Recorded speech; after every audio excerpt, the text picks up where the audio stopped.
Ẹ̀yin èèyàn ilé, èwo lẹ ṣe? Ẹ káàbọ̀ sí Mashola Gist TV. Ṣé àlàáfíà ni ẹwà gbogbo lé ń kọ́? Àná ni wọ́n lọ sí inquest ní Èkó fún ìwádìí tó ń lọ lórí ọ̀rọ̀ Mohbad. Ẹ jẹ́ kí a jọ gbọ́ gbogbo nǹkan tó ṣẹlẹ̀ ní inú kóòtù náà. Ẹ̀yin náà mọ̀ pé a ti wà lẹ́nu ọ̀rọ̀ yìí, ó ti tó ìgbà kan, ó ti ṣe díẹ̀ láti last year ni a ti wà lẹ́nu ẹ̀. Ẹ jẹ́ ká jọ gbọ́. Sister Bukky Jesse wọ́n sọ ọ̀rọ̀ tó pọ̀, ọ̀rọ̀ yẹn pọ̀ gan-an. Ẹ̀yin èèyàn ẹ jẹ́ ká jọ gbọ́ gbogbo ẹ̀ pátápátá láti bẹ̀rẹ̀ dópin. Ọlọ́run á ran Sister Bukky Jesse lọ́wọ́ o. Ẹ̀yin èèyàn ilé, mo tún bá wọn sọ sórí channel yìí tí ẹ bá fẹ́ support wọn pẹ̀lú funding me. Ẹ jọ̀ọ́, page wọn wà lórí social media, Bukky Jesse. Ẹ support funding me fún ọ̀rọ̀ Mohbad, èyí tó jẹ́ pé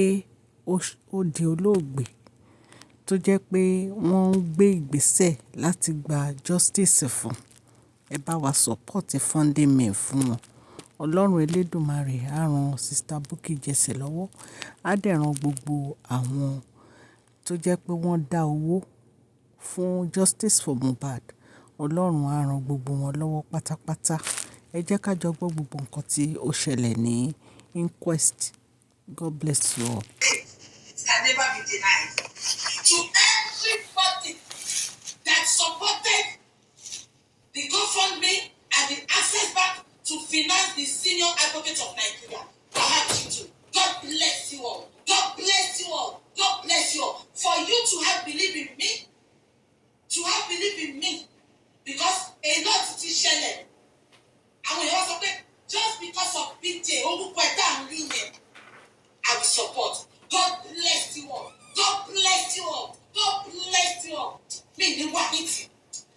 Ní sanwó òkú ní sanwó àmì lórúkọ Jésù. Ọlọ́run á dúró tì. Ọkọ yẹn á balẹ̀. Ní ló ń gbé sọ bí òṣèlú ọmọ. Nǹkan tí bá dúró tì, mo máa sọ fún yín.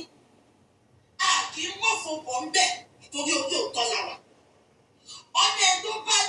bá ṣe kíní kan kò ní jogún nǹkan tó dáa. For you to believe in that GoFundMe, for you to believe in that access, for you to make that payment, God bless you all. Mo ní wá yín tì. Ibi tẹ́tí mọ́wó yàgbà náà ní gbọ́bẹ̀. Lórúkọ Jésù, justice for Mohbad táwa ń ṣe. Àní fọmọ ṣe, àní fìyàwó ṣe, àní fọkọ ṣe, àní fẹ́ bí wa ṣe. Gbogbo ẹ̀yin olólùfẹ́ mi pátá, mo ní fi ṣe gbogbo bàjẹ́ tọ́lọ́. I appreciate you all from the depth of my heart. I appreciate you all. Facebook, what's what you face on? Shame on me. TikTok, the photo to the face. On Instagram, the photo to the face. But I don't want to look basic for you. I just suppose you can. Shame on me. Mama.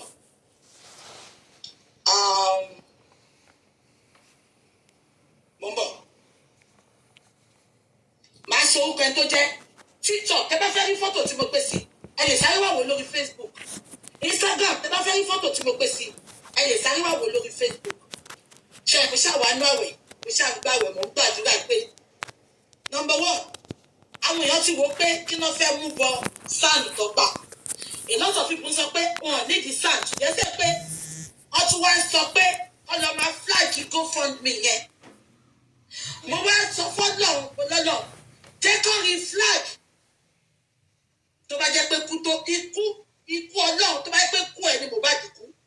ṣùgbọ́n tí ò bá ṣe kú ẹ̀ ni Mohbad kú tó dẹ̀ fẹ́ jẹ́ ká rí òótọ́ má jẹ́ kó rí flag. Wọ́n ṣe títí wọ́n ṣàpèrà wọ́n ń pera wọn ṣùgbọ́n lọ́run disappoint wọn. Àwọn kan tí wọ́n wà tó support Mohbad tẹ́lẹ̀ wọ́n tún wá wà against the sáànù tá gbà because wọ́n sọ pé ká lọ́ máa lo lọ́yà àwọn ọmọ Ìgbò kan tó jẹ́ pé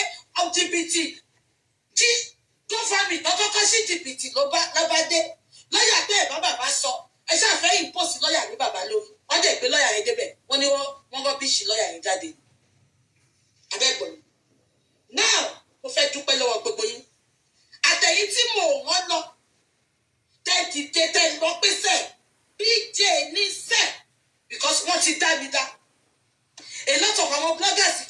social media pé ẹ jẹ́ ká wo bó ṣe máa ṣe ẹ má dá sí GoFundMe yẹn ẹ jẹ́ ká wo bó ṣe lọ ṣùgbọ́n Ọlọ́run disappoint wọn Ọlọ́run disappoint wọn àwọn èèyàn gbárùkù tù tiwa both Nigeria and diaspora wọ́n gbárùkù tù tiwa bó dẹ̀ ń sọ fún yín for free this afternoon pé tá bá ti ṣetán lẹ́yìn by ọlá màá gbé àkáǹtù ṣẹlẹ̀ pé gbogbo yín lè rí àkáǹtù GoFundMe àkáǹtù iye tó ti wọlé sí Access Bank máa ma print ẹ̀ máa fi gbogbo ẹ̀wọ̀n yín back to back tí wọ́n náírà bá dín bẹ̀ máa sọ fún yín nǹkan tó ṣe dín ṣe ń gbọ́ mi. gbogbo wọn pariwo kọ́ má lọ da scam ni ṣùgbọ́n lóhun tó ń ṣe bẹ̀ nídìí àrò tí ò kúrò bẹ̀ àwọn èèyàn takú sẹ́ẹ̀ wọ́n ní táwọn bá tiẹ̀ fẹ́ dá tẹ́lẹ̀ nítorí nǹkan kan wọ́n ní sofa àti BJ ti wà bẹ̀ àwọn àgbà èyí ò kí ń sọjọ́ ọ̀rọ̀ tábà ti gba justice ó ní àwọn méjì kan mo ò ní dárúkọ wọn ṣùgbọ́n màá wá sọ̀rọ̀ nípa wọn.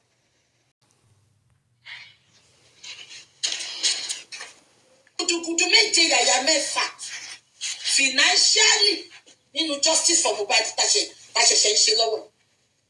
ṣùgbọ́n mo ò ní dárúkọ ṣáwọn ní 1 million ní Nàìjíríà ṣáwọn ní 1,000 ni Ọlọ́run á bá mi dúpẹ́ fún yín ẹ̀ ní táyé yín ṣe nǹkan tẹ́ ẹ̀ ń rí lára mi tí mo fi ń wù yín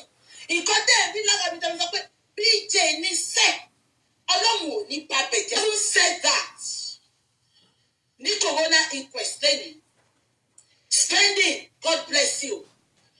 mo discover nǹkankan nínú spending mi sọ pé kò gbé òyìnbó ó gbọ́ òyìnbó ṣùgbọ́n máa bá wọn tíìmù sọ̀rọ̀ bí a tó bá ń lọ next one kọ́ mú interpreter dání fún spending is like confused ó dàbí àwọn kọ́kọ́ òye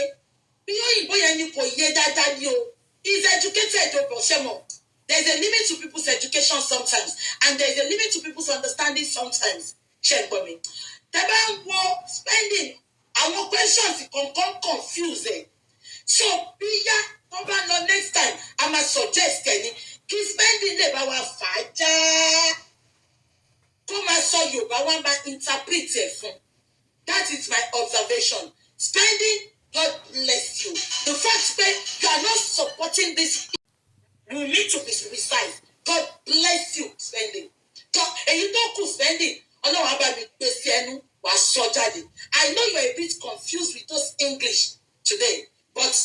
I'm a put a fee audience. Bóyá next time you speak in Yoruba, I'm a gba interpreter. Wọ́n á lọ sọ ní English. Sọ ikú tó pa Mohbad, máa play gbogbo kíní yẹn fún yín lédè kẹgbọ́. Ìwọ ló tún wá sọ pé kọ́ lọ máa flag GoFundMe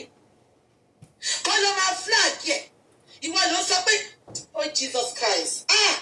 àbájọ náà tọ́ọ̀rẹ́ yàn wò wọ́n mọ́ àbájọ náà tọ́ọ̀rẹ́ yàn bìlíìfù nù wọ́n mọ́ because wọn lóòótọ́. Wọ́n wá béèrè lọ́wọ́ Wùmí olórí burúkú apọkọjáyé wọ́n bọ̀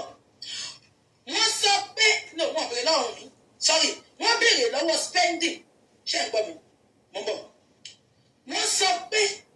ìtẹ̀mọ̀kan tó mú jọ́ọ̀jì yẹn tó béèrè question yìí mo bọ̀ hold on wọ́n béèrè lọ́wọ́ spending wọ́n sọ pé ṣé Wùmí máa ń fún Mohbad lóúnjẹ jẹ wọ́n ní ṣé ó máa ń ṣe oúnjẹ fún Mohbad ṣé ń gbọ́ spending sọ pé kò kì í ṣe oúnjẹ fún Mohbad ó lóun ò rí kó ṣe oúnjẹ fún Mohbad rí ó sọ pé àdúrà ló máa ń ṣe oúnjẹ fún Mohbad ẹjọ kí láǹfààní wípé a fẹ́ yàwó sílé tí ò lè sóúnjẹ fọ́kọ kò lè sóúnjẹ ó kúndùn òpòjú kó dáná fọ́kọ lọ mo sọ fún yín gbogbo 8 types of abuse ló fi abuse ọmọ yìí kó tó kú physical abuse spending sọ níbẹ̀ spending sọ pé ojoojúmọ́ ló máa ń bàjà ó máa lọ́ọ̀ka aṣọ wọn lọ́rùn ó nígbà tó ń bọ̀ láti show ṣé gbọ́ mi ó ní ó ju ọmọ sílẹ̀ ìgbà kan fọ́ gáàsì sínú mọ́tò ó ní ó ju ọmọ sílẹ̀ olórí burúkú tó ń sunkún ọmọ sí alẹ́ òní ṣoríire bó ṣe dẹ́mi Mohbad légbodò wọ́n á dá ẹ̀mí ẹ̀ légbodò bẹ́ẹ̀ ṣé gbọ́ mi ọmọ yẹn sọ pé òun gbọ́ tọ́jọ́ ágìl nípa girlfriend Mohbad tó wà ní London ṣé rántí pé mo sọ fún yín pé ṣé rántí pé mo sọ fún yín pé Mohbad ó transfer owó ó pe Dàwọ́ṣà pé kó transfer owó sí lady kan ní Birmingham ṣé rántí spending confam pé òun ń gbọ́ tán ágìl nípa girlfriend yẹn ẹ bá mi dìyẹn mú náà gbogbo ẹ̀yàn ọkùnrin tẹ̀ wọ́n mi lé ní tẹ bá ti rí obìnrin tó ń ṣọ yín lọ́wọ́ lẹ́sẹ̀ ta ló ń tẹ̀lé yẹn ta ló ń fẹ́ yẹn ó tún ti lọ bọ́ wọn yẹn ẹ lọ́wọ́ obìnrin yẹn dáadáa ó ń dóko mọ́kọ lára ni obìnrin tí ò ṣe ṣìnà kí ló kàn mí kan bẹ̀ sí màtá o ọkùnrin ò bá àná kó má dé ọkàn mi balẹ̀ bí kọ́sùn mọ́ pé nǹkan tí n bá ṣe ni màmá rò séyàn nǹkan tí Wùnmí ṣe ló fi hàn àkíyèsí ìtorí ẹ̀ ni o ló ṣe ń bá Mohbad jà nínú mọ́tò ìjọ yẹn spending sọ pé ó lọ́ọ̀kì aṣọ mọ́ Mohbad lọ́rùn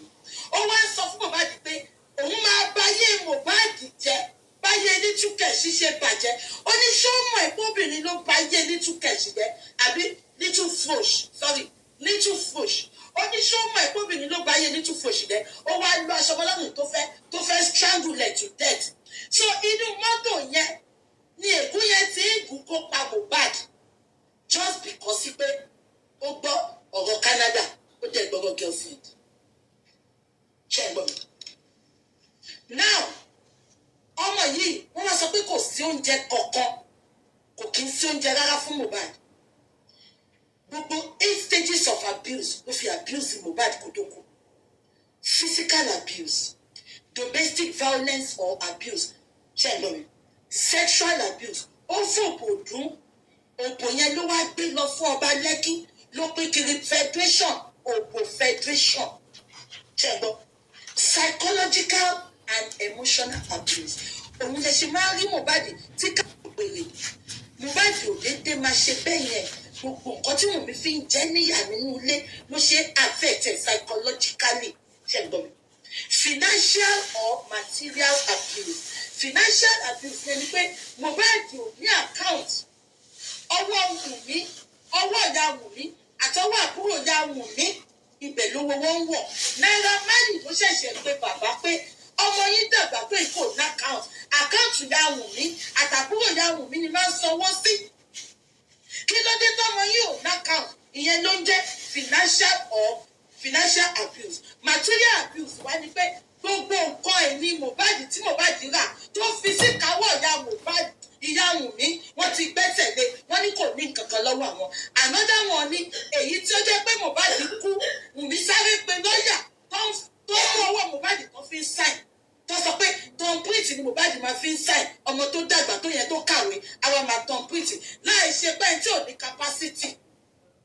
ìyẹn ni material abuse modern slavery òun ni pé Mohbad lọ ṣiṣẹ́ owó tó jẹ kókó wálé kó ná òun ń ṣiṣẹ́ Wùnmí àti ìyá ẹ̀ àtàbúrò ìyá ẹ̀ àwọn ló ń náwó yẹn ìyẹn ni modern slavery discriminatory abuse ni pé wọ́n discriminate ibi tó lè discriminate ni pé àláìkì bàbá Mohbad àláìkì ìyá Mohbad bàbá Mohbad gbé placenta bàbá Mohbad gbé ọmọ ilẹ̀ wálé ìyá Mohbad ló dá that is discriminatory abuse organization or institutional abuse organization abuse ni pé ó ṣẹlẹ̀ nínú ilé inú ilé yẹn ló ti ń abuse ọmọ yẹn back to back lójoojúmọ́ àbàjá alọ aṣọmọ lọ́hùn alọ sókè ṣe ń gbọ́ mi. now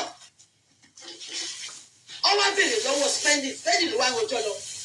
wọ́n ní báwo lọ́wọ́ tó fi gbá window spending ní kò sí nǹkan kan ó lọ́wọ́ tó fi gbá window ìgbẹ̀jẹ̀ ó ní even scratch lọ́wọ́ tó fi gbá window meanwhile Wùnmí lọ sẹ́ǹdì ọwọ́ kan sí Gistlover tẹ́ bá lọ wo show tí Mohbad lọ last kó tó kú egbò yẹn ti wà lọ́wọ́ Mohbad but egbò yẹn ni Wùnmí ya fọ́tò ẹ̀ tó sẹ́ǹdì sí nọ́ọ̀sì kó fẹ́ wá treat egbò yẹn ni Wùnmí ya fọ́tò ẹ̀ tó sẹ́ǹdì sí Gistlover but spending jẹ́ kó yé wa pé little scratch ní nǹkan tó ṣe Mohbad pẹ̀lú ọwọ́ tó fi gbá glass ipe kò ẹ̀jẹ̀ tẹ ó ní slight ẹ̀jẹ̀ ló yọ ẹ bá mi dìyẹn mú spending nígbà táwọn wá dé roundabout orchid àbí orchid mi mo bẹ ṣe ń pè roundabout ilé Mohbad ó ní Wùnmí fẹ́ bọ́lẹ̀ ó lóun fẹ́ máa lọ sọ́tẹ́ẹ̀lì ṣàbẹ̀ pé bàbá náà ti sọ wọ́n ní ọjọ́ mẹ́ta ló máa ń lọ sọ́tẹ́ẹ̀lì kí ló lọ ń ṣe lọ́tẹ́ẹ̀lì ẹ sọ fún mi kí ló lọ ń ṣe lọ́tẹ́ẹ̀lì wọ́n ló fẹ́ bọ́lẹ̀ ìwọ tó sọ pọ́pọ́ ẹ ó ti fọwọ́ gbá ọwọ́ ẹ̀ yẹ̀jẹ̀ ó wá dé junction lé ó fẹ́ lọ sọ́tẹ́ẹ̀lì kí ló fẹ́ lọ ṣe lọ́tẹ́ẹ̀lì ṣé o fẹ́ lọ gbàjọ ni àbò fẹ́ lọ bá wọn fọ ọṣọ ni àbò fẹ́ lọ bá wọn fọlẹ̀ ni ẹ bá mi dìyẹn mú now ó ṣàwá eventually délé ó wá bí spending pé ìgbà wo lórí Mohbad last ó ní alẹ́ ẹjọ́ yẹn pé ó níbo ló wà ó ní ìsàlẹ̀ ni òun wà ó ní Mohbad wà lókè ó ládùúrà àti Wùnmí ló wà lókè pẹ̀lú ẹ̀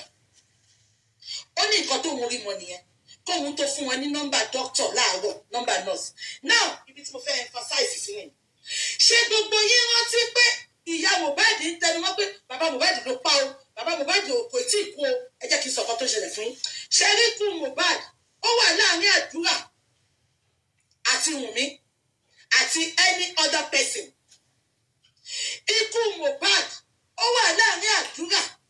àti Wùnmí àti any other person ṣe rántí pé gbà tí àdúrà lọ sí corona inquest bó ṣe fẹ́ sọ̀rọ̀ ìyá Mohbad pè síta wọ́n ní ó kúnlẹ̀ ẹsẹ̀ méjèèjì fún ṣé gbogbo yín rántí ó kúnlẹ̀ ẹsẹ̀ méjèèjì fún wọn ló bẹ̀rẹ̀ sí ní ké kí ló ń ké fún òun ti lùsù Mohbad ṣáà pé kò ní fẹ́ jẹ́ kádùúrà lọ tako Wùnmí àbí kó rojọ́ mọ́ rẹ̀ lẹ́sẹ̀ ó sọ pé òun ti lùsù Mohbad tó fẹ́ kó òun lùsù òun náà ni tó fi sọ pé àdúrà padà sínú corona inquest níjọ́ yẹn ó sọ pé bí ń pa òun ò lè sọ̀rọ̀ mọ́ ṣé gbogbo yín rántí spending jẹ́ kó yé wa pé kò ń ṣe ẹ̀jẹ̀ gíláàsì ló wà ní dúfẹ́ ẹ bá wa bí Wùnmí apọkọjáyé àjẹ orí ìta báwo lẹ̀jẹ̀ ṣe báwo lòun àtàdúrà ṣe pa Mohbad èmi náà sọ kò lè jọ́mú tí Mohbad jù sílẹ̀ ní blessing àti àdúrà mu tó lè máa tako bàbá wọn bẹ́ẹ̀ yẹn èmi náà sọ ó ní tí ò bá nídìí obìnrin òun jẹ́ kú mọ́lú àfi tí kú bá mọ́lú lé wọn lọ èmi náà sọ kò lè jẹ́ pé kú ikú tó natural lọ́mọ yẹn kú káwọn olórí burúkú làwọn ń ṣe birthday lẹ́ ń ṣe tẹ́lẹ̀ ṣe birthday ẹ ṣe bad day. mo wá bí gbogbo èyí tẹ́ ẹ sọpọ́tì Mohbad lẹ́nu tẹ́ ẹ sọpọ́tì Wùnmí ṣó lè jẹ́ Mohbad ló kú sorry ṣó lè jẹ́ Wùnmí ló kú gbogbo ẹ̀yin olórí burúkú yìí lẹ́ bàbá ṣe women fighting for women Mohbad ló pa o ṣé Wùnmí lè kú kí Mohbad máa ṣe party after 7 months ìpè Wùnmí kú gan Mohbad ló máa tì mọ́lé ẹ wo sitting senator tọmọ ẹ kú ní táìmù tí Mohbad kú yẹn náà bàbá yìí ò sílé the fact pé bàbá yìí ò sílé Wùnmí tún wà nílé pẹ̀lú Mohbad tó kú o the fact pé bàbá yìí ò sílé ìgbà tó lọ pàyàwó ẹ̀ mọ́nulé ibi iṣẹ́ ni bàbá yẹn wà ibi iṣẹ́ ló ti ní kọ́ lọ arrest bàbá yẹn wọ́n ti bàbá yẹn mọ́lé because Muslim làwọn senator yẹn wọ́n sin ọmọ yẹn lẹ́yìn ọkọ ẹ̀ ni ọmọ yẹn ṣẹ̀ṣẹ̀ bímọ fún ọkọ ẹ̀ ṣé ó lè jẹ́ Wùnmí ló kú sẹ́ẹ̀ tí Mohbad bá ṣe birthday gbogbo yín lẹ́bàá wọ́n máa mú ni wọ́n lòun ló pa á ṣùgbọ́n torí pé ọba Lẹ́kì ó ń jẹ́wọ́ agbára ẹ̀ pẹ̀lú àwọn ọlọ́pàá Wùnmí rìn fílì ó tún wá ní ẹfọ́ntì ó wá ń ṣe birthday kí ló ń dùnú olórí burúkú wà tìyá Mohbad tẹ̀ ń ṣe birthday kí ló ń dùnú yín ṣé tí òkú Mohbad tó wà lẹ́lẹ̀ tó ọ̀ tí ì sinmi àbí ti pé àwa justice àwa tá à mọ̀ yín rí tá à ń fi ẹ̀dùn ọkọ̀ tá a fi ń wọ̀n tá a fi ń wá justice kí ló wà láti birthday yẹn mò ń rí sọ birthday yìí pọ̀pọ̀pọ̀ ọmọ mi from age 1 to 5 kò ṣe birthday mi ìgbomi kaná fún rí ṣùgbọ́n ìgbà tó ṣe 5 years birthday ẹ bèrè ní Manchester ayé gbọ́ ọ̀hún mọ̀ kò ṣe pé kò sówó birthday ní 1 year 2 years 3 years yẹn ṣùgbọ́n 5 years yẹn mo wò pé ọmọ ti gbọ́ ó ti mọ̀ túmọ̀ nǹkan tá à ń ṣe 2 mo fẹ́ yẹ kọ́ ọmọ máa rìn káṣọ dúró lárẹ̀ kí gbogbo ẹ̀ dúró lárẹ̀ ayé gbọ́ ọ̀hún mọ̀ sẹ́ ẹ lọ Google rẹ̀ àbí kẹ lọ béèrè lọ́wọ́ àwọn tó máa ń fún yín nírọ́ ẹ jẹ́ kó fún yín lóòótọ́ náà ẹ tó bá ń parí òní sọ̀rọ̀ báyìí.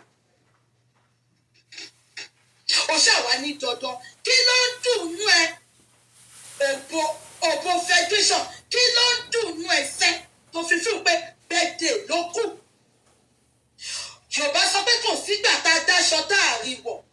ó tún wá ṣe bẹ́ẹ̀dẹ̀ yẹn tán ó wá wọṣọ bíi ti Mother Mary olóńpìtẹ́ǹdì ìgbà tó wá fún ẹ máìkì alọ́mọ yẹn wà manipulating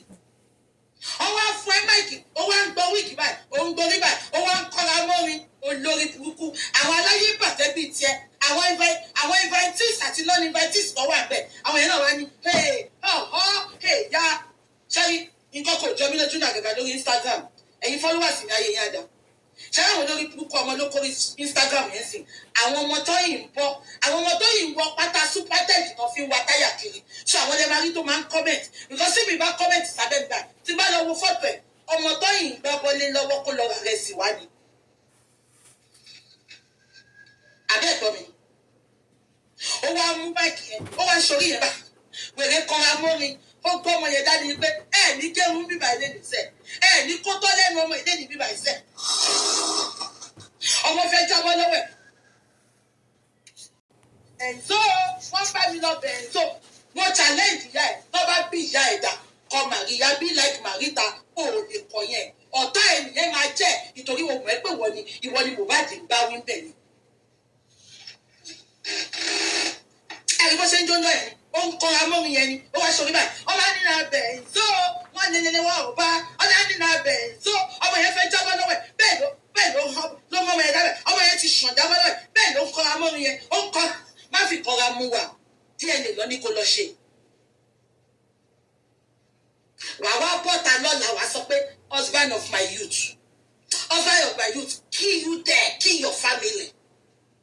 husband of my youth is still there lying there lifeless. The good fathers worldwide they are seeking for justice. So for somebody that is close to you, I want to come and say party. A lot of things I suspended just because I want to concentrate on this justice from Mohbad. And you have the effrontery to organize such birthday. Tí o ṣe pọ́ wọn yẹn máa kú lọ́la. Tó yẹ pé birthday yìí pọ̀ tẹ́ máa ṣe. Ní òní jèrè láyé òní jèrè lọ́run. Gbogbo àwọn alátìlẹyìn ọ máa fò ṣọ́lẹ̀ kú bí Mohbad ṣe kú.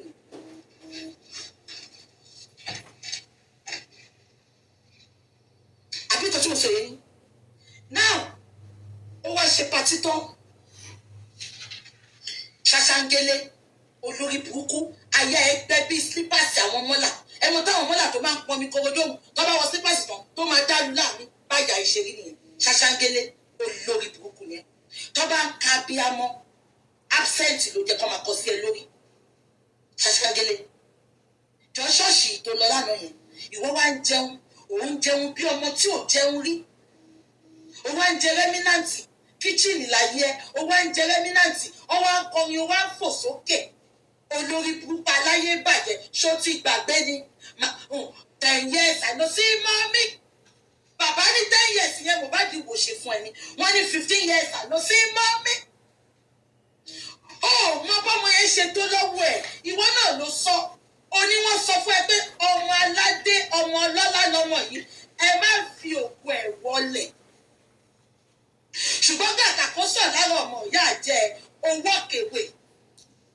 mo wá ní kó má walk away because kò sẹ́ńtì ọ̀ nǹkan tó bá wùyàn nìyàn lè ṣe nu marriage why walking away why can't you walk away with your children you left those children níjọ́ rírí jẹ níjọ́ tójò máa pa bàbá yẹn níjọ́ tó máa kọ kóló níjọ́ tó máa kọ àpótí níjọ́ tí ìyá spẹ́ndì máa fún wọn lóúnjẹ jẹ níjọ́ tó nílé sùn tó kó wọn lọ sọ́dọ̀ ẹ̀gbọ́n bàbá where were you were absent then but you have the guts today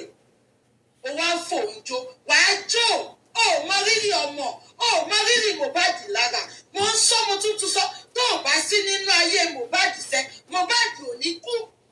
ó gbà bọ̀dẹ̀ láyé ó tún gbà bọ̀dẹ̀ lọ́hùn bọ́sẹ̀ dé Ṣaṣangele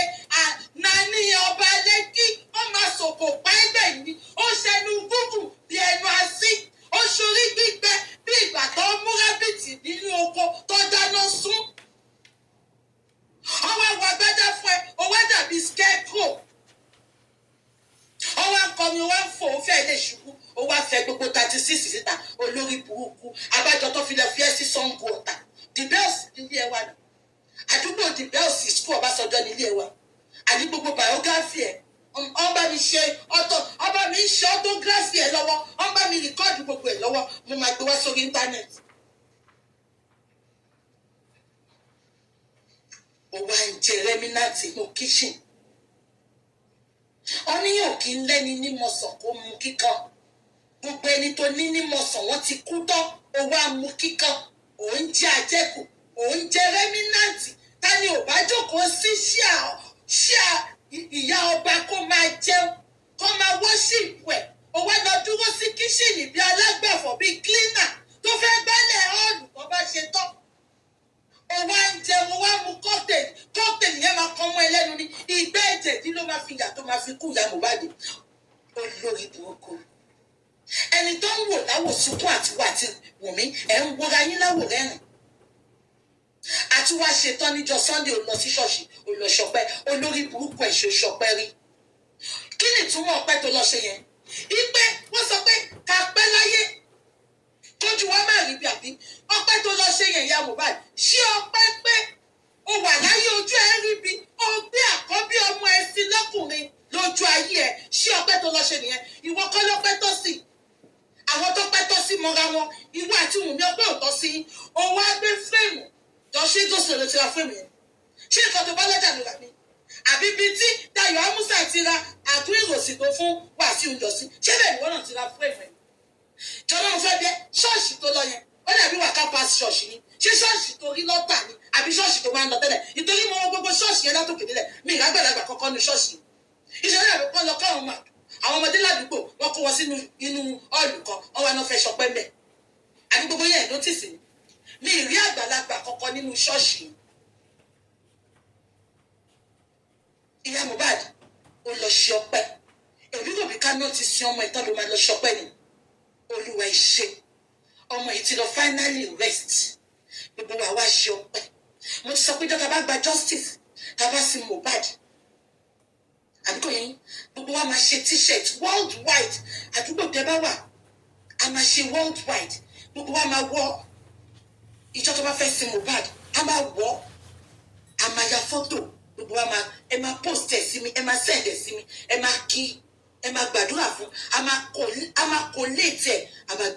máa gbé so máa gbé fáwọn tó máa bá wa produce ẹ a máa fi dúpẹ́ fọ́lọ́run Ọlọ́run nípa gbogbo yín. ìyá Mohbad mo bèèrè lọ́wọ́ ẹ̀ ni ṣé ọpẹ́ pé o 50 olórí burúkú ẹ ọmọ àtọkọ wa balẹ̀ jẹ́ ṣé o ṣe bẹ́ẹ̀ dé rí àbò ìṣọpẹ́ rí ìyá Mohbad òun wọ ọmọ ẹ nínú yìnyín òun wọ ọmọ ẹ níbi tó wà tí gbogbo ayé ń sáré justice ó lọ sí church ó lọ ṣe ọpẹ́ olórí burúkú ẹ ìwọ náà ti di celebrity nìyẹn o ọ̀nì kápẹ́ láyé kójú wa má rí bí ìyá Mohbad ojú tiẹ̀ ti rí bí o ti mọ sáré ọmọ o tún wá mọ sáré ọmọ yẹn o tún wá ń jẹ òun ṣe pátí òun ṣọpẹ́ o wọ ṣáìṣáì olórí burúkú ó wọnú ṣọ́ọ̀ṣì wọ́n rò bí dẹ́pà múná dé ni olóńṣọpẹ́ ayé wa ta mo bí gúgúrú olóyin ìyá Mohbad ayé ti bàjẹ́ Mohbad on behalf of Mohbad caused the day you gave birth to him. òkò àti tálì tán ló ń sọ ní mọ́kà ìwọ ló jẹ́ kó máa sọ mọ́ ó ń ṣàbíyàbọ̀ ìkànnì ẹ̀ you are wicked you are evil no wonder náà tó ti lé ọkọ kan bọ́ sí kejì ọkọ mẹ́ta irú òṣè lọ claim àwọn ọmọ babaláwo kó máa jẹun ọmọ olórí burúkú ìkà ò ní rọ wọn sí ẹ kò sí bó ṣe lè pẹ́ láyé ìyá Mohbad ò ní rọ wọn sí ẹ ìkànnì ẹ̀ ìwọ mú kọ́kẹ́ ló ń jẹun níbi tọ́mọ ẹ wà orin wo lọ bá àbá kan olórí burúkú Wùnmí ń kọrin ìwọ ń jó sí owó àfọ làǹgàlàǹgà ṣàṣàǹgẹ́lẹ́ justice of Mohbad Bukky gbèsè ayé ẹ̀yin olórí burúkú játijàti ilé o olórí burúkú mánéjà wọ́n ní bí Wùnmí ṣe ń ṣọkùnrin ló ṣe ń ṣobìnrin lẹ́yìn gbogbo Wùnmí ìwọ sọ̀rọ̀ láti dọ́tọ́ tí wá tọ́ ní Mohbad ti kú olórí burúkú bàjẹ́ àwọn ọ̀tá tó pera wọn lọ́rẹ̀ẹ́ Mohbad àwọn frenemies tó surround Mohbad manager àtijọ́ ìyá àmàrò lórí burúkú ẹ̀ ṣùgbọ́n wọ́n sọ pé wọ́n ń ṣe bẹ́ẹ̀dẹ̀ fún mú àlè tí gbogbo yìí dẹ̀ wọ́n pọ̀ mú àlè ní ìwọ lè fly lọ o lè fly lọ sí Nàìjíríà o ní kúrò Nàìjíríà wọ́n máa gba pálí ẹ̀ gbogbo yìí náà gbọ́ corona inquest I can assure you that torí gbogbo yìí náà mọ nǹkan tó pa Mohbad Bella Shmurda aláṣọ bíṣì ó wọṣọ bíi pẹṣíìtì táwọn Ìgbò máa ń tà ní Yaba olórí burúkú olóṣì ẹlẹ́nu pàpọ̀ ọ̀rẹ́ ọ̀dàlẹ̀ Mohbad ló nífẹ̀ẹ́ gbogbo wọn nífẹ̀ẹ́ Mohbad tó pe lọ́rẹ́ bàbá yẹn wà ń bẹ̀ yẹn tí ò bá ń ṣe ọpẹ́lọpẹ́ àwọn ọmọ Nàìjíríà tí wà wà yìí tá à ń sọ̀pọ̀tì bàbá yẹn kí ni bàbá yẹn fẹ́ máa jẹ Bella olórí burúkú ṣó lè jẹ́ bàbá àtìyá ẹ̀ kò neglect wọn kí ni bàbá yìí ò bá ṣe mi ní kó má sọpọ́tì Wùnmí bọ̀bọ̀ ṣe ń sọpọ́tì Wùnmí ó jẹ́ kó má sọpọ́tì bàbá yẹn náà because bàbá ọ̀rẹ́ ẹ̀ ni Wùnmí ò sí ń bẹ̀ kí Mohbad tó mú ẹ̀ bàbá yẹn ló mọ̀ kó tó mọ Wùnmí why tó ṣe neglect bàbá yẹn kí ni bàbá yìí ò bá ṣe fún ẹ you don't have to go and visit that man bàbá ẹ fún mi lákàntù yín mo busy ní sà mo ń ṣe orin lọ́wọ́ tẹ̀lé pé gbogbo orin tó ń ṣe náà ò lè ta olórí kúkú ṣòro ọmọ tó kó báyẹn ìtorí pé o bá kọ́ ni o bá kò lábò ni ò ní ta bàbá ẹ má bínú mo busy ní sà ẹ fún mi lákàntù yín 500,000 kò pọ̀jù ṣèbí lè 6 million ló gbé Wùnmí ló lọ gbà fún Bella ò ní ṣan tó dájẹ́ tó yẹ pé bó ṣe ń ṣe nìyẹn ẹ jẹ́ ká máa wo bó ṣe ń lọ ṣèbí wọn náà ṣẹ̀ṣẹ̀ bẹ̀rẹ̀ ayé ẹ̀ ni jẹ́ ká máa wo bó ṣe ń lọ mo ò ní kó bá bàbá ṣọ̀rẹ́ bàbá ti àná ìgbogbo yá àbí àwọn bàbá wa náà àti ìyá wa ló máa àná ìwà but kí lè tọ́ tẹ ṣé bàbá Mohbad lè jẹ́ bàbá ẹ àbí kó jẹ́ gbọ́ bàbá ẹ Bella Shmurda kó má lọ wo bàbá yẹn láti jọ́ tí Mohbad ti kú Bella Shmurda ò ní ṣe oríire bó ṣe ń fi ẹ̀tọ́ bàbá yẹn dùn bó ṣe ń ní bàbá yẹn lára because pàtí Mohbad kú níbi tó wà á máa wò pé òun ní àwọn ọ̀rẹ́ ojú ò lè ti bàbá òun ṣùgbọ́n gbogbo yín ẹ pa bàbá yẹn tì ṣùgbọ́n Ọlọ́run jù yín lọ Ọlọ́run jù yín lọ àwa ni fámìlì bàbá yẹn gbogbo àwọn tó wá justice àwa ni fámìlì bàbá yẹn àdẹ̀ní padà lẹ́yìn ọ̀ǹtí tó bá gba justice tó lè gba ẹ̀tọ́ ẹ̀ kò ní sú wa kò ní rẹ̀ wá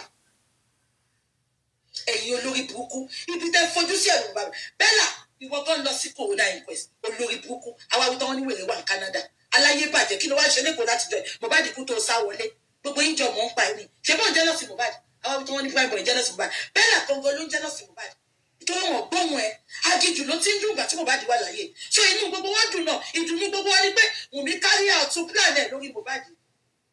ti corona ni mo sọ fún yín yẹn ṣé ń gbọ́ ti corona ni ṣé ìwọ nǹkan tó mí máa bá rì eléyìí tí ìyàwó Mohbad ń súnmọ́ Wùnmí tó ṣe ọmọ mi ni o ìyàwó ọmọ mi ìyá Mohbad get this into your dumb empty skull Wùnmí yìí máa má rì orí ẹ dàbí orí ògúnfe tó ń tà fún wa bí ta fi ṣe sí ewu ìyá Mohbad Wùnmí tí ń dókó wọn ti ń gbọ́nṣẹ̀ mo ń pèèyàn lóbò federation kékeré ló pe ni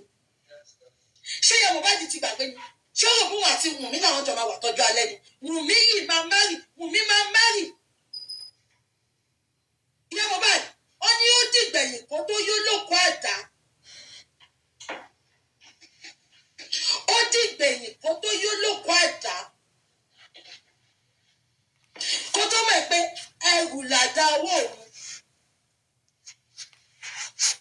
ò lè ní mẹ́mórì bó ṣe wù kó mọ̀ ò mọ̀ ògúnfe tó máa ń tà fẹ́yà rẹ̀ kó yàtọ̀ sógúnfe tó ṣe sí ewu ìtorí ẹ̀ ni ò ṣe ní nǹkan kan lọ́pọlọ brainless woman ẹ bá mi dìyẹn mú ẹ jẹ́ ká túbọ̀ síbò mi ta ló ń pè mí kí ló ń pè mí fún ẹ ó dàn hello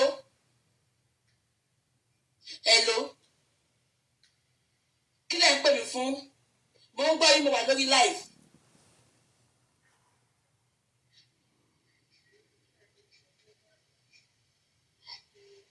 ẹ fẹ́ bá wa dá sí ẹ ṣe sà ẹ tí bá ti ṣe tán mo ń ṣe live lọ́wọ́ kí lẹ sọ ókè má pè yín sà yẹsà yẹn ṣe sà ṣẹ́rí ojú tí gbogbo yín wọ́n tún pè mí nìyẹn o afẹ́ bá yín dá sí exactly Mọ́mẹ́rìn if she married Mohbad's mom If she marry, Mohbad's mom will become an adopted mother-in-law. Oh, ọmọ ọ̀dọ̀ ló máa fi ṣe ọmọ ọ̀dọ̀. Ṣẹ́rí, wọ́n tún pè wá pé àwọn fẹ́ dá sí i. Ẹ̀yin tẹ́lí kọ́ lọ flag pé kọ́ máa dàwó how market. Ṣẹ́rí, wọ́n tún pè mí. Ẹ jọ Sister Bukky, inú wá dùn sí nǹkan tó ṣe ń kọ́tù lónìí. A fẹ́ dá sí i. Mo dẹ̀ ti ní màá sẹ́ndì líǹkì sí wọn. Ṣé ìyá Mohbad ti gbàgbé pé Wùmí máa bá rìn ní? Ẹ jẹ́ ká fi yẹn lẹ̀. Náà mo fẹ́ sáré chíìpì kankan kí n tó lọ sórí Èkì onídòkúdò. Mélòó kan lẹ́pọ̀ ọba lẹ́kì àtòkù ẹ̀. Mo mọ́ pọ̀ àtòkò pọ̀ mo rí. Abájọ náà tó lọ́mọ ọkùnrin.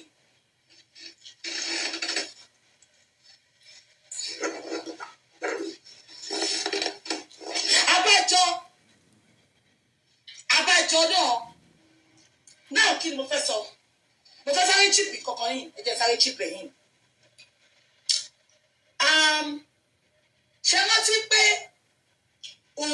Naira Marley ó kọrin jọ yẹn pé ta ni bàbá bébì? Ṣé gbogbo yín rántí? Ipe ta ni bàbá bébì? Ṣé gbogbo yín rántí? Now mo ráwọn kan tó sọ pé orin ta ni bàbá bébì yẹn ó ti pẹ́. Ṣé ń gbọ́? Orin bàbá bébì ti pẹ́ lóòótọ́ ṣùgbọ́n Naira Marley ṣẹ̀ṣẹ̀ vibe sí ni. Tẹ́bẹ́ lọ wo orin ta ni bàbá bébì yẹn ó ti pẹ́ lóòótọ́. Naira Marley ò sínú fídíò yẹn. Naira Marley Paraventure bí yóò ṣẹ̀ṣẹ̀ gbọ́ orin yẹn ni tó wá vibe sórin yẹn. Ṣé ń gbọ́ mi? Orin ta ni bàbá bébì yẹn Naira Marley ṣẹ̀ṣẹ̀ vibe sí ni. Yes. So kí ló mú Naira Marley ṣẹ̀ṣẹ̀ máa vibe sí ta ni bàbá bébì? Because Naira Marley mọ̀ pé ọmọ tó wà lọ́wọ́ òbí yẹn ọmọ àlè ni. Ṣé ń gbọ́ mi? Ọmọ tó wà lọ́wọ́ òbí yẹn ọmọ àlè ni. Àbíkọ́ tí mo sọ yẹn náà ẹ bá mi dìyẹn mú síbẹ̀ yìí. Kí ni mo wá fẹ́ sọ? Mo ń kà àkọ́kọ́ wọ́n sọ pé wọ́n ti gbé Arífá. Ẹ má wọ́rí ṣèbẹ́ni ló máa fi sọ̀rọ̀. Ẹ ló máa fi sọ̀rọ̀ náà. Wọ́n máa rò bí pé nǹkan táwọn ń ṣe tẹ́lẹ̀ ni. Mo ń bọ̀ TikTok tí mo fẹ́ ṣe ẹni sùúrù o. So gbogbo ẹ̀yin tẹ́ ẹ sọ pé old video ni bàbá bébì old video ni ṣùgbọ́n Naira Marley ò sínú fídíò yẹn. Ó lè ṣe Naira Marley ṣẹ̀ṣẹ̀ vibe sórí yẹn ni tí ò bá dẹ̀ ní reason tí Naira Marley rí kò ní vibe sórí yẹn. Ṣé nǹkan tí mo sọ yẹn yín? Now ẹ jẹ́ ká fi yẹn sílẹ̀. TV ń kí yín Mashola Gist TV ń kí yín adúpẹ́ àtọpẹ́dá. Ṣé àlàáfíà ni ẹwà gbogbo lè ń kọ́? Orúkọ mi ni Mashola kò yí padà. A máa ń sọ̀rọ̀ nípa celebrity gist, royal gist, politics àti gbogbo nǹkan tó ń ṣẹlẹ̀ ní agbègbè orílẹ̀-èdè bàbá wa ní ilẹ̀ Nàìjíríà. A ń sọ̀rọ̀ nípa celebrity gist, royal gist, politics àti gbogbo nǹkan tó ń ṣẹlẹ̀ ní orílẹ̀-èdè wa. Ẹ̀yin èèyàn lè tẹ́ bá ti subscribe, ẹ tẹ notification bell kẹ́ ẹ subscribe so that a bá ti post any gist ẹ máa rí. À ń sọ Yorùbá lórí channel yìí nítorí pé a fẹ́ gbàgbé àṣà àti èdè wa. Ẹ̀yin èèyàn lé à ń ṣe advert lọ́lọ́kùn òjọ̀kan lórí channel yìí. Ẹ kàn sí wa ní Mashola Gist TV. Ọlọ́run Elédùmarè á bá mi gọ́wọ́ yín sókè o. Ọlọ́run Elédùmarè á bá mi ran gbogbo yín lọ́wọ́ o. Òkè òkè ni ọlá yín á máa lọ o. Ọlá yín ò ní lọ ìsàlẹ̀ láíláí.